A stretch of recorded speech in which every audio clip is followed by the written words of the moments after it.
Good morning. Welcome to Bringing the Zoo to You.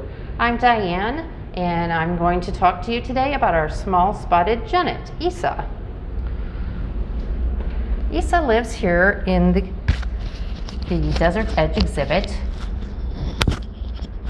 You can see she's walking around here on the floor. She's about to get her breakfast and have her morning training session. So this should be really fun to watch. Twice a day, Isa gets a training session from keepers where she's asked to do a few behaviors that helps with her daily management. You can see she is listening to the keeper and hears that the keeper is coming to bring her her breakfast, and she gets very excited. So when the keeper comes in, we always ask Isa to wait on what we call her station, which is this flat area here right in the front of the window. And the reason we ask her to do that is because we want her to be away from the door while we're entering. If she's near the door, there's always a possibility we could step on her tail or accidentally drop something on her. So we want her to be in a place where she's safe. The other behavior you see Isa doing is called targeting, where the keeper uses that little stick with the ball on the end and asks Isa to touch it with her nose. That's a really important behavior that we do with a lot of animals, and the thing that helps with is to train them to move to different places we want them to. And the behavior you just saw is an up behavior. We can use that to get a look at the underneath side of the animal, or to get a look at the underside of their feet, just to monitor how they're doing. You can see Isa's very smart. Like many carnivores, she is really intelligent because in the wild she would be hunting for her food, so she needs to be able to problem solve to be able to find her food and catch it in the wild. So once Isa has done a few training behaviors at each session, then she gets the rest of her food for free.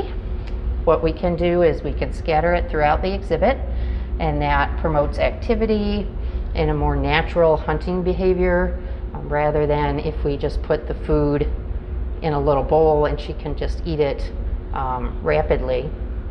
It also gives us a chance to encourage some of her natural behaviors like climbing. So you can see how Isa has great balance. You see her little tiny feet, and her long tail helps her climb and balance on even some small branches.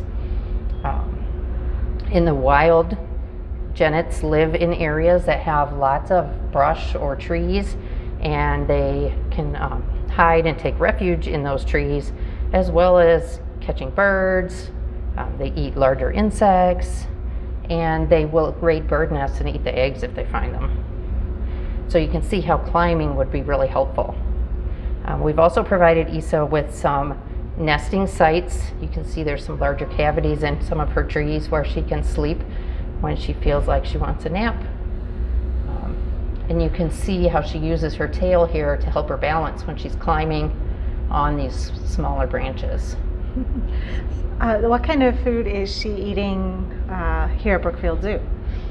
Here at the zoo, she eats a prepared diet that's made for different carnivores. She eats a beef and pork based diet. She also enjoys occasional insects. She likes to hunt crickets. She gets those a couple times a week. And she gets a canned diet just to make sure she gets all of her vitamins and minerals. In the wild, they would live on small animals of various, mammals, reptiles, birds, mentioned before, eggs, and large insects. They do also eat a little bit of fruit in the wild, so they kind of eat whatever they can find. And you can see how climbing would also help her be able to get fruit if she wanted it. How long are their tails? Her tail's about a foot long. So if she was stretched out there, you can see that her tail is about the length of the rest of her body. It's about the same. So as I mentioned, she uses it to help her balance when she's climbing, but also when she's curled up sleeping, she can wrap that around herself and help keep herself warm. Because even in Africa, where they're from, it gets cold at night in some places. And about how much does she weigh? She weighs about 3 pounds. Male can be a little bit larger, but they're very similar looking. It's not a huge difference, maybe about 10% larger. And she's fully grown. Is she going to eventually have any offspring? Isa is not scheduled for breeding. We don't plan to do any breeding with this species here at the zoo right now. Oh, right now she's doing a really good demonstration of the top of her back. I don't know if you just noticed that hair was all standing up, and that's something that they can do like many animals in the wild if they want to appear larger, and if they're scared of something and they want to discourage a potential predator from coming after them, they can make those hairs stand up, and it makes the animal look bigger and might deter a predator from trying to get them. About how long do Genets live? She could live up to 15 years or somewhere there in the mid-teens. Isa is 8 years old right now, so she's got several years for us to be with us here at the zoo. And what other animals is she related to? Well, Genets are carnivores. A lot of people think they might be some kind of cat because they have spots and kind of a similar behavior to cats, but they're actually related to the binturongs that we have here in the zoo, and then some other animals called civets that look a lot more like a genet. So they're animals that not as many people are familiar with, but they're also small to medium-sized carnivores, mostly from Asia and Africa. As you can see, all her beautiful spots, and those would help her blend in the wild. So as I mentioned, that's another reason why some people might think that she's a type of cat, because she has spots. But just like the cats, you know, she's trying to blend into her environment so that she can catch her prey.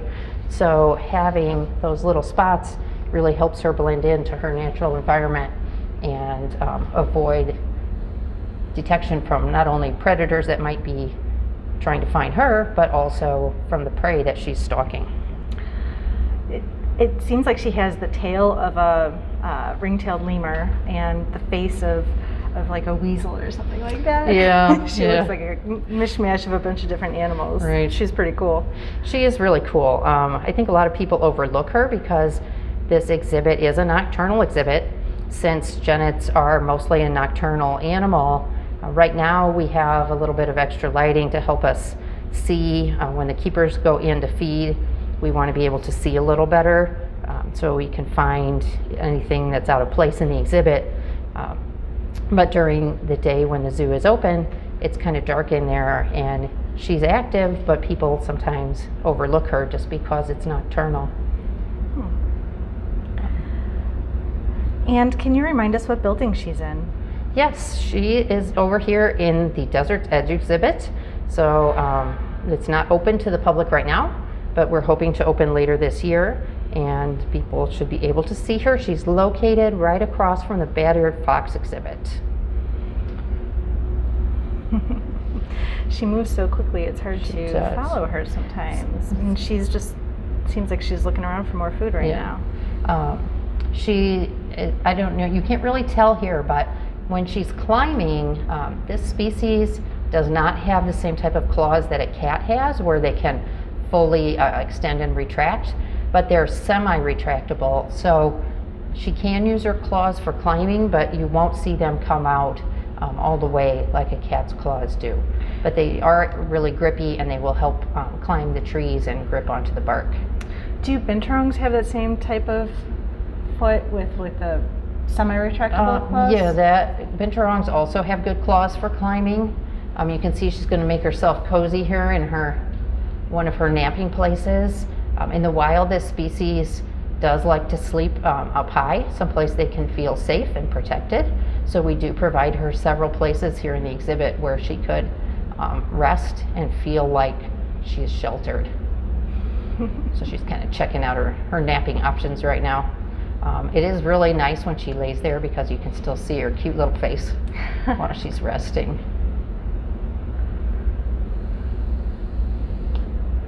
She has the tiniest, cutest little feet. But again, they really help her climb on some really amazingly small branches where you would think an animal of that size would not be able to balance. She has some pretty big ears there too. Does she have a really good sense of hearing? Mm-hmm. Like most carnivores, these guys do use all their senses to find food, so she has great hearing. She has a good sense of smell, and she has a good sense of eyesight, especially since she's nocturnal. She needs to be able to see when it's dark out to be able to catch her prey if she was in the wild.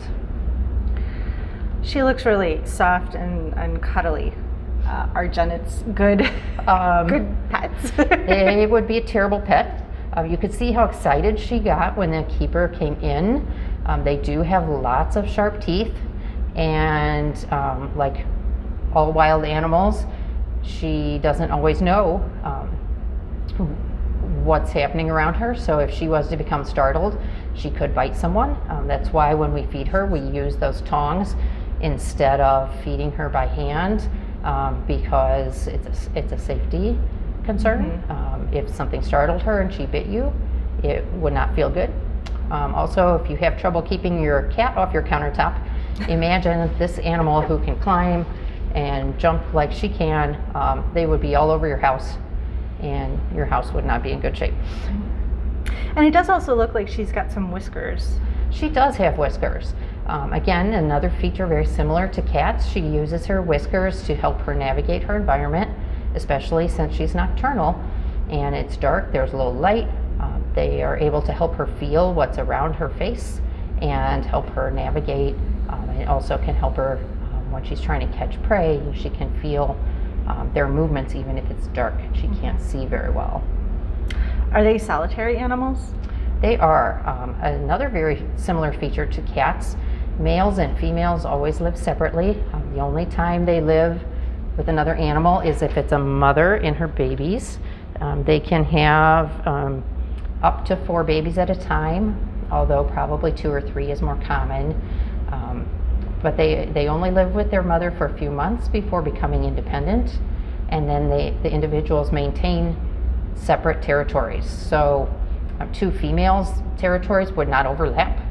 They mark their territory with scent glands to let other animals know that there's somebody home already and you can't move in. But they do overlap males and females so that they can get together for breeding. So a male might overlap his territory with a couple of different females and not overlap with any other males. Well, thank you very much for coming to see Isa. I hope you are able to come and see her again in person very soon. Have a great day.